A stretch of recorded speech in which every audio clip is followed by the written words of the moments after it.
అబ్దుల్ కలాం గారు తన పుస్తకంలో లేదా తన ప్రసంగంలో ఒక ఉడత గురించి చెప్పిన విషయము నన్ను ఈ కథ రాయడానికి ఇన్స్పిరేషన్గా ఉందని చెప్పొచ్చు.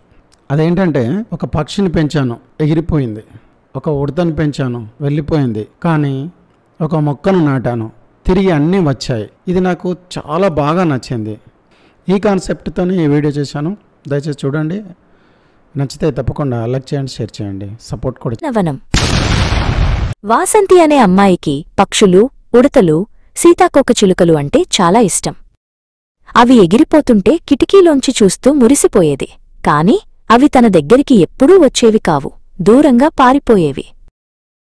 ఒకరోజు వాసంతి వాళ్ల అమ్మతో, అమ్మా, ఈ పక్షులు, ఉడతలు నాతో ఎందుకు ఆడవు, నన్ను చూసి ఎందుకు పారిపోతాయి అని బాధగా అడిగింది. అప్పుడు వాళ్ల అమ్మ నవ్వి, వాసంతి, మన మాజీ రాష్ట్రపతి అబ్దుల్ కలాం గారు ఒక మంచి మాట చెప్పారు. పక్షులు కావాలంటే చెట్లను నాటాలి అని. మనం కూడా మొక్కలు నాటితే అన్నీ వాటంతటా అవే వస్తాయి అని చెప్పింది. ఆ మాటలు వినగానే వాసంతి కళ్ళు మెరిశాయి. నిజమా అమ్మా? అయితే మనం మిద్దెమీద ఒక తోట పెంచుదాం అని ఉత్సాహంగా అంది. ఇద్దరూ కలిసి మట్టి, కుండీలు, విత్తనాలు తెచ్చుకున్నారు. వాసంతి, వాళ్ల అమ్మ కలిసి రంగురంగుల పూల మొక్కలు, జామ, దానిమ్మ వంటి పండ్ల చెట్లు నాటారు. వాసంతి రోజూ వాటికి నీళ్లు పోస్తూ ప్రేమగా చూసుకునేది.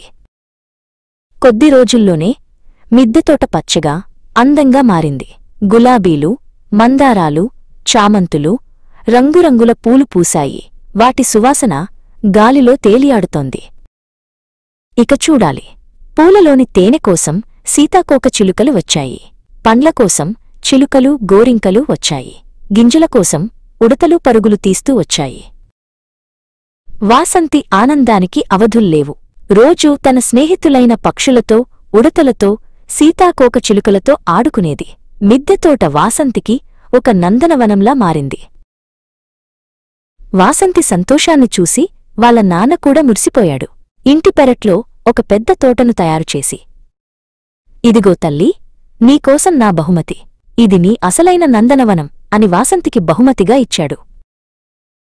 ప్రకృతిని ప్రేమిస్తే, పర్యావరణాన్ని కాపాడితే మన చుట్టూ ఉన్న ప్రపంచం ఎంత అందంగా ఉంటుందో వాసంతికి అర్థమైంది. మీరు కూడా మొక్కలు నాటుతారు కదూ?